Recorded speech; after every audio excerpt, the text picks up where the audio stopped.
क्या आप जानते हैं कि एक व्यक्ति दुखी क्यों होता है जबकि दूसरा खुश क्यों होता है? एक व्यक्ति सुखी और अमीर क्यों होता है जबकि दूसरा गरीब और दुखी क्यों होता है? एक व्यक्ति भयभीत और तनावग्रस्त क्यों होता है जबकि दूसरा आस्थावान तथा आत्मविश्वासी क्यों होता है? एक व्यक्ति के पास सुंदर आलीशान बंगला क्यों होता है जबकि दूसरा झोपड़पट्टी में क्यों रहता है? एक व्यक्ति बहुत सफल क्यों होता है जबकि दूसरा बुरी तरह असफल क्यों होता है? एक वक्ता उत्कृष्ट और असाधारण रूप से लोकप्रिय क्यों होता है जबकि दूसरा औसत और अलोकप्रिय क्यों होता है? एक व्यक्ति अपने काम या पेशे में जीनियस क्यों होता है जबकि दूसरा जिंदगी भर मेहनत करने के बावजूद कुछ हासिल क्यों नहीं कर पाता? इस पुस्तक में लेखक बताते हैं कि हर इंसान के पास दो माइंड होते हैं।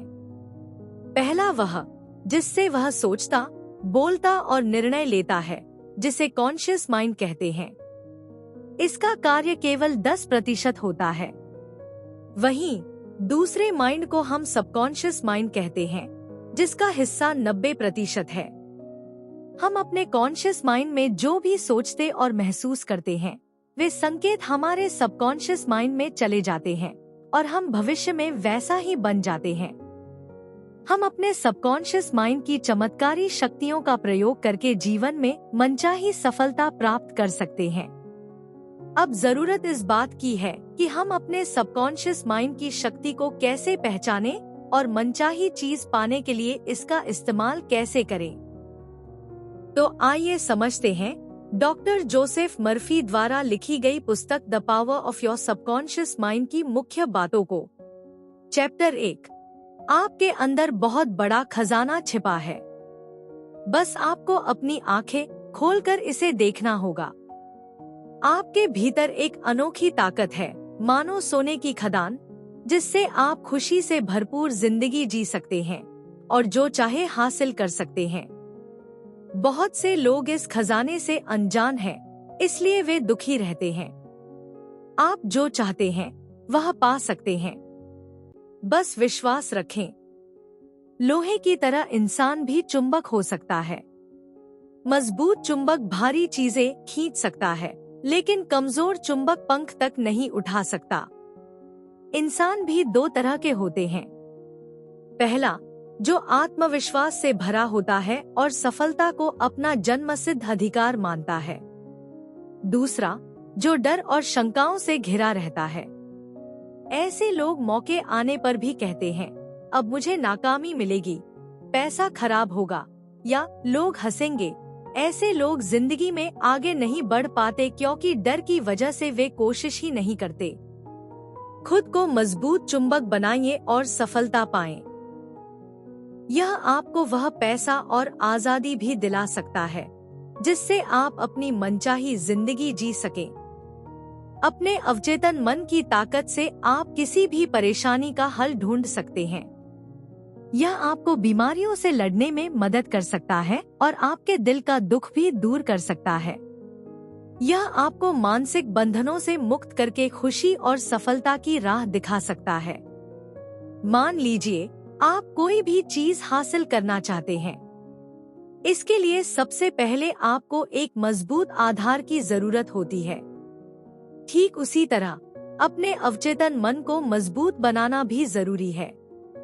आप जितना ज्यादा इसके बारे में जानेंगे और इसे इस्तेमाल करने की कोशिश करेंगे, उतना ही ज्यादा फायदा मिलेगा। इसे समझने के लिए एक उदाहरण लेते हैं। बहुत समय पहले की बात है। एक छोटे से गांव में राम नाम का व्यक्ति रहता था। राम गरीब था, लेकिन वह मेहनती और ईमानदार था। उसके पास जो कुछ भी था, वह छोटी सी झोपड़ी और खेत थे। वह हमेशा सोचता था कि उसकी जिंदगी बेहतर हो सकती है, लेकिन कैसे, यह उसे समझ नहीं आता था। एक दिन गांव में एक ज्ञानी बाबा आए। वे लोगों को उनके जीवन की समस्याओं के समाधान बताते थे। राम ने भी बाबा के पास जाकर अपनी परेशानियां बताईं और पूछा, बाबा, मैं कितना भी मेहनत कर लूं, मेरी जिंदगी नहीं बदलती। क्या मेरे पास कुछ ऐसा नहीं है जिससे मैं अपनी किस्मत बदल सकूं? बाबा मुस्कुराए और बोले, राम, तुम्हारे पास बहुत बड़ा खजाना है, लेकिन तुम उसे पहचान नहीं रहे हो। राम हैरान हो गया। उसने कहा, खजाना? मेरे पास तो कुछ भी नहीं है। बाबा ने समझाया, खजाना तुम्हारे अंदर है, तुम्हारे अवचेतन मन में। यह मन वह सब कुछ हासिल कर सकता है जो तुम चाहते हो, लेकिन तुम्हें इसे सही तरीके से इस्तेमाल करना सीखना होगा। राम ने पूछा, लेकिन बाबा, यह अवचेतन मन कैसे काम करता है? बाबा ने एक कहानी सुनाई। उन्होंने कहा, बहुत समय पहले एक राजा था जिसने अपने राज्य के हर हिस्से में सोने के सिक्के छिपा दिए। उसने घोषणा की कि जो भी मेहनत करेगा और खजाने की खोज करेगा, उसे यह सोना मिलेगा। बहुत से लोग कोशिश करने लगे, लेकिन कुछ समय बाद हार मान गए। लेकिन एक व्यक्ति ने कभी हार नहीं मानी। उसने अपनी सोच को सकारात्मक रखा और खुद से कहा, मुझे यह खजाना जरूर मिलेगा। उसकी यह सोच इतनी मजबूत थी कि उसका अवचेतन मन भी उसे हर समय खजाने की ओर संकेत देता रहा। अंत में उसने खजाने को खोज निकाला और उसका जीवन बदल गया। बाबा ने समझाया, राम, इस कहानी का मतलब यह है कि अगर तुम अपने अवचेतन मन को सकारात्मक विचारों से भरोगे और यह मानोगे कि तुम सफल हो सकते हो, तो तुम्हारा अवचेतन मन तुम्हें सही दिशा दिखाएगा। राम ने बाबा की बातों पर अमल करना शुरू किया। उसने अपने भीतर के नकारात्मक विचारों को बदलकर सकारात्मक सोच विकसित की। उसने हर रात सोने से पहले और सुबह उठने के बाद खुद से कहा, मैं सफल हूँ। मेरे पास हर वह चीज है जिसकी मुझे जरूरत है। धीरे धीरे राम की मेहनत और उसकी सोच का असर दिखने लगा। उसकी फसल बेहतर होने लगी। उसने अपनी झोपड़ी को एक सुंदर घर में बदल लिया। उसके जीवन में खुशहाली आ गई। राम अब समझ चुका था कि उसके भीतर ही एक खजाना था, उसका अवचेतन मन। उसने यह सीखा कि अगर हम अपनी सोच और विश्वास को सही दिशा में ले जाएं, तो हम अपने जीवन को बेहतर बना सकते हैं। चैप्टर 2, हमारा मस्तिष्क कैसे काम करता है। हर इंसान की सबसे कीमती पूंजी उसका मस्तिष्क होता है। हमारे मस्तिष्क के अंदर हर प्रकार की चमत्कारी शक्ति मौजूद है, लेकिन हम उसका उपयोग तभी कर पाएंगे जब हम इसका उपयोग करना जानते हैं।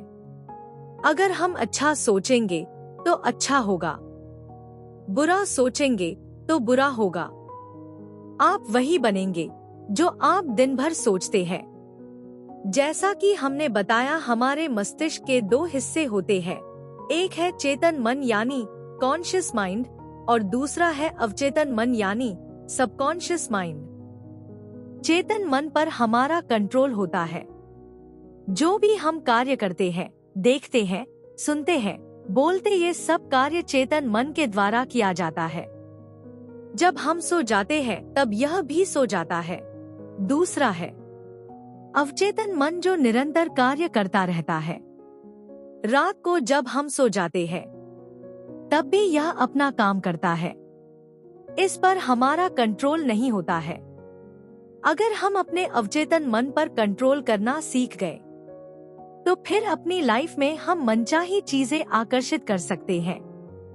जब भी हम अपने चेतन मन में कोई विचार सोचते हैं या महसूस करते हैं या किस प्रकार के विचार पर विश्वास करते हैं और मानते हैं, चाहे वह अच्छा हो या बुरा, आपका अवचेतन मन उस हिसाब से कार्य करता है।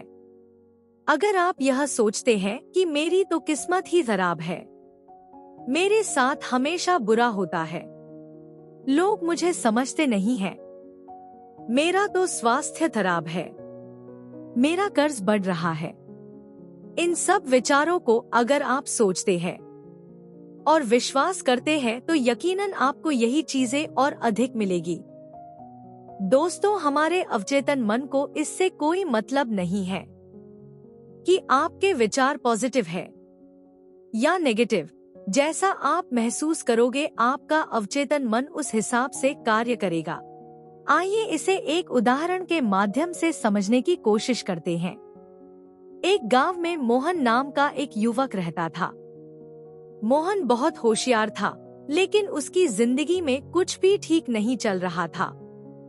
वह हमेशा सोचता था कि उसकी मेहनत बेकार क्यों जाती है और उसकी इच्छाएं क्यों पूरी नहीं होती। एक दिन मोहन एक संत से मिला। संत बहुत ज्ञानी थे और लोगों को उनके जीवन की समस्याओं का हल बताते थे।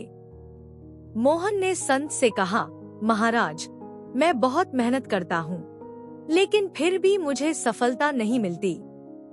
क्या मेरी किस्मत खराब है?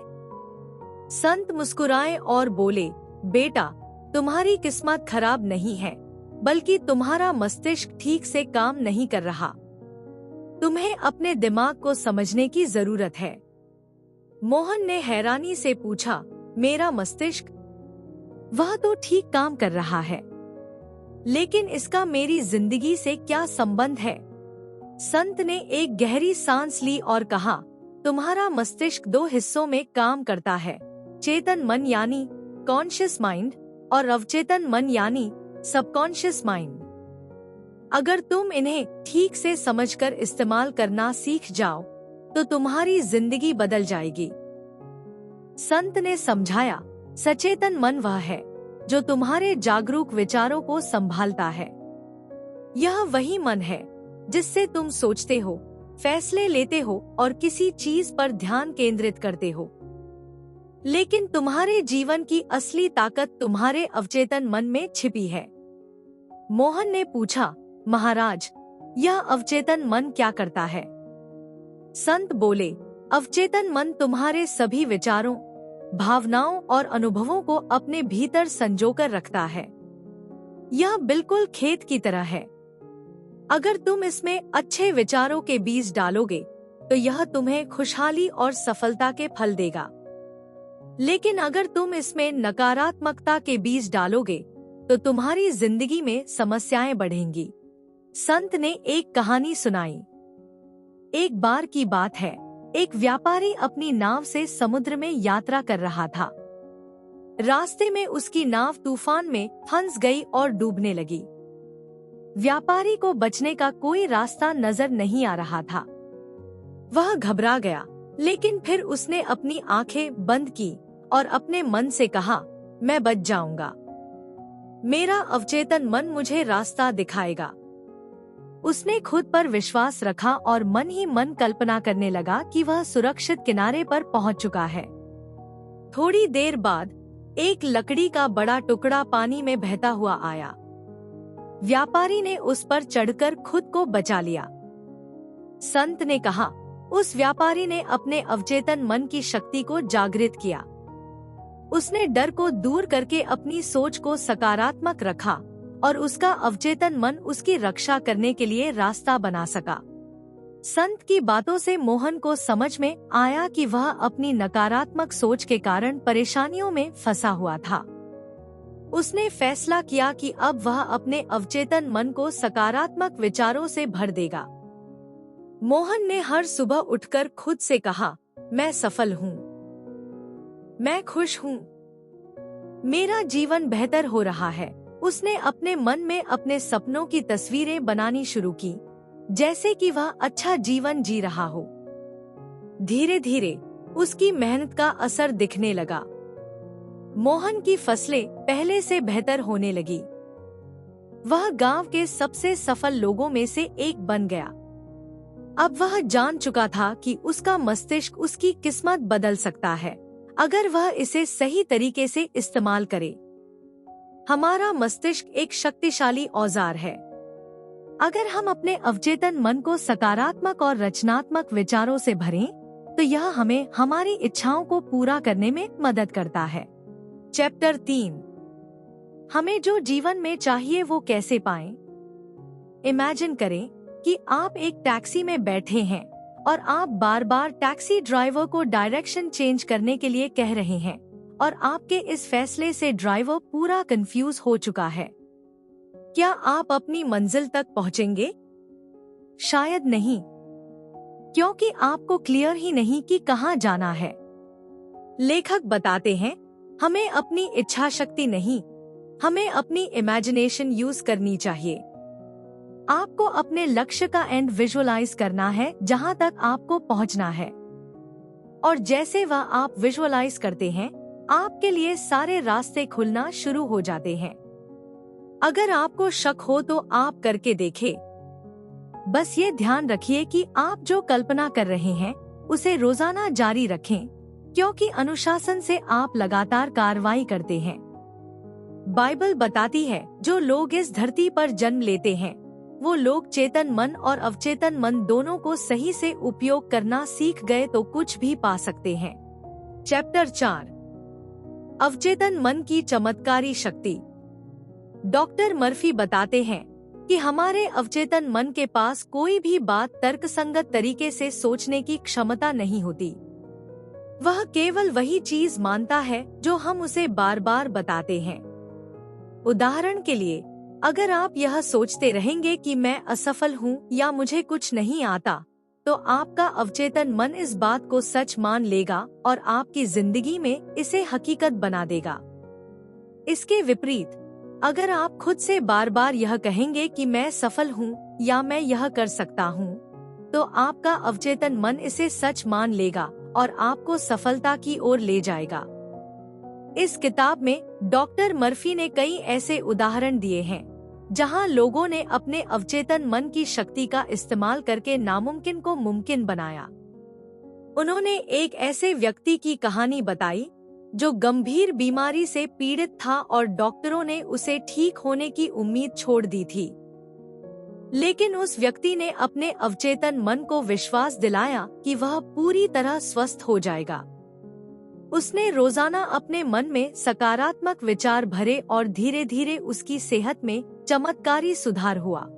डॉक्टर मर्फी यह भी बताते हैं कि अवचेतन मन का सीधा संबंध विजुअलाइजेशन यानी कल्पना करने की शक्ति से है। अगर आप अपने लक्ष्यों की कल्पना बार बार करेंगे और उन्हें ऐसे महसूस करेंगे जैसे वे पहले ही पूरे हो चुके हों, तो आपका अवचेतन मन उन चीजों को वास्तविकता में बदल देगा।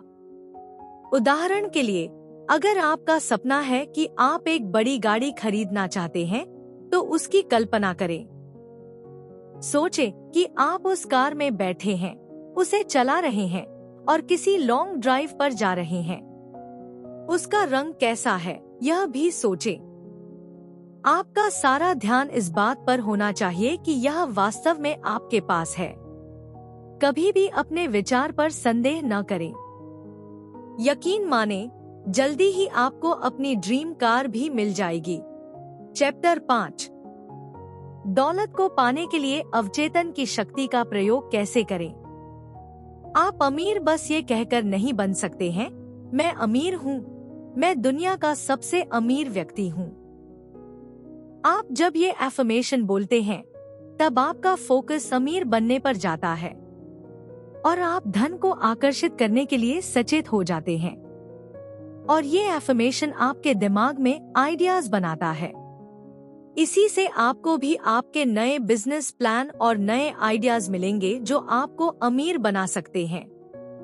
आइए इसे अच्छी तरह समझते हैं एक उदाहरण के साथ। बहुत समय पहले की बात है, एक शहर में रवि नाम का युवक रहता था। रवि बहुत मेहनती था, लेकिन फिर भी वह हमेशा पैसों की तंगी से परेशान रहता था।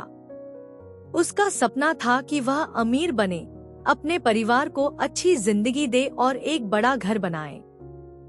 लेकिन जितनी मेहनत वह करता, उतना ही उसका जीवन संघर्षपूर्ण होता गया। एक दिन रवि के एक दोस्त ने उसे एक ज्ञानी संत के बारे में बताया जो लोगों को सफल होने के रहस्य सिखाते थे। रवि ने संत से मिलने का निर्णय लिया। संत के पास पहुंचा और अपनी सारी परेशानियां बताईं।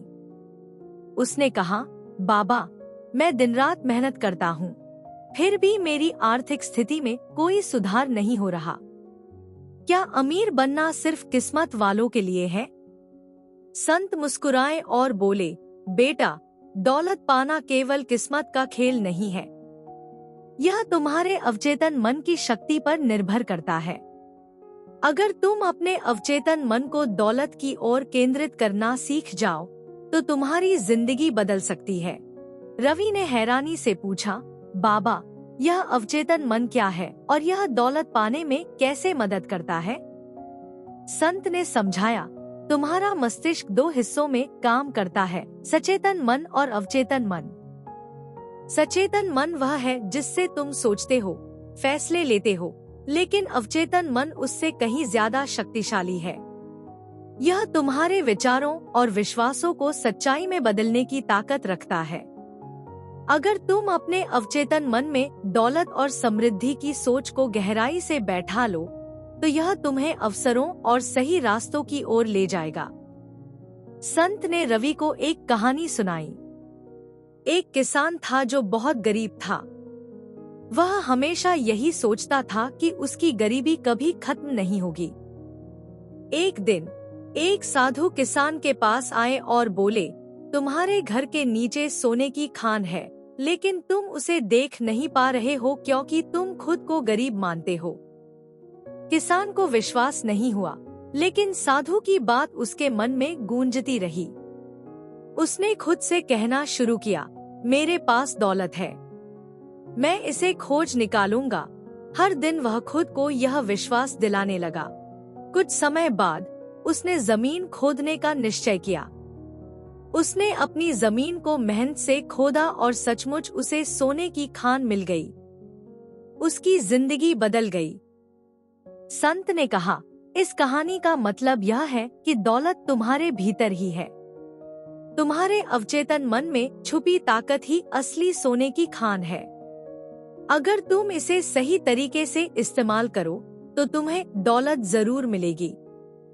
संत ने रवि को कुछ तरीके बताए जिससे वह अपने अवचेतन मन की शक्ति का उपयोग करके दौलत को अपनी ओर आकर्षित कर सके। एक सोच को बदलो। रवि को हर दिन खुद से कहना था, मैं अमीर हूँ, मेरे जीवन में दौलत आ रही है। संत ने कहा, जब तुम अपने अवचेतन मन में यह विश्वास बैठा लोगे तो यह तुम्हारे लिए नए अवसर पैदा करेगा। 2 कल्पना करो। संत ने रवि से कहा, हर रात सोने से पहले अपनी आंखें बंद करो और कल्पना करो कि तुम अमीर हो। तुम एक बड़ा घर में रह रहे हो, तुम्हारे पास खूब सारा धन है, तुम्हारे पास हर वह चीज है जिसकी तुमने कल्पना की है। 3 नकारात्मक विचारों से दूर रहो। संत ने समझाया, अगर तुम यह सोचोगे कि मुझे पैसे नहीं मिलेंगे या मैं गरीब हूँ, तो तुम्हारा अवचेतन मन वही सच बना देगा। इसलिए हमेशा सकारात्मक सोचो और विश्वास करो। 4 कृतज्ञता जताओ। संत ने कहा, जो कुछ भी तुम्हारे पास है उसके लिए भगवान का धन्यवाद करो। कृतज्ञता का भाव तुम्हारे जीवन में और अधिक दौलत को आकर्षित करता है। रवि ने संत की बातों को गंभीरता से लिया। उसने रोज सुबह और रात में खुद से कहा, मैं अमीर हूँ, दौलत मेरी ओर आ रही है। उसने अपने मन में अमीर बनने की तस्वीरें बनानी शुरू की। धीरे धीरे रवि की सोच बदलने लगी। उसके पास नए काम के अवसर आने लगे। उसकी मेहनत रंग लाने लगी और कुछ ही सालों में वह सफल व्यापारी बन गया। उसने एक बड़ा घर खरीदा और अपने परिवार को खुशहाल जीवन दिया। रवि अब समझ चुका था कि दौलत पाने की असली चाबी उसके अवचेतन मन में छिपी थी। दौलत पाने के लिए अवचेतन मन की शक्ति को समझना और सही दिशा में उपयोग करना जरूरी है। 1 सकारात्मक सोच रखें। 2 अपनी इच्छाओं की स्पष्ट तस्वीर बनाएं। 3 विश्वास रखें कि आप दौलत के लायक हैं। 4 नकारात्मकता से दूर रहें। 5 अवसरों को पहचानें और मेहनत करें। याद रखें, आपके अवचेतन मन में वह ताकत है जो आपको दौलत और सफलता की ओर ले जा सकती है। इसे जगाइए और अपने सपनों को सच कर दिखाइए। तो दोस्तों, ज्ञान वह चीज है जो आपकी सोच और जीवन को पूरी तरह बदल सकता है। अगर आप इस किताब में बताए गए सिद्धांतों को सही तरीके से अपनाते हैं तो आप सफलता, सुख और समृद्धि को अपनी ओर खींच सकते हैं। याद रखिए, आपका अवचेतन मन बहुत शक्तिशाली है। जो कुछ भी आप सोचेंगे और विश्वास करेंगे, वही आपकी जिंदगी में होगा। तो दोस्तों, आज से ही अपने विचारों को सकारात्मक बनाना शुरू करें और अपने अवचेतन मन की शक्ति का सही उपयोग करें। मैं चाहती हूँ कि हर किसी को इस किताब को जीवन में एक बार नहीं, बल्कि बार बार पढ़ना चाहिए। अगर आप इस किताब को खरीदना चाहते हैं, तो हिंदी और अंग्रेजी दोनों किताबों के लिंक डिस्क्रिप्शन में मिल जाएंगे। अगर आपको यह वीडियो पसंद आया हो, तो इस वीडियो को लाइक करें और चैनल को सब्सक्राइब करें। हमें कमेंट में बताएं कि आप किस किताब की समरी देखना चाहते हैं। धन्यवाद।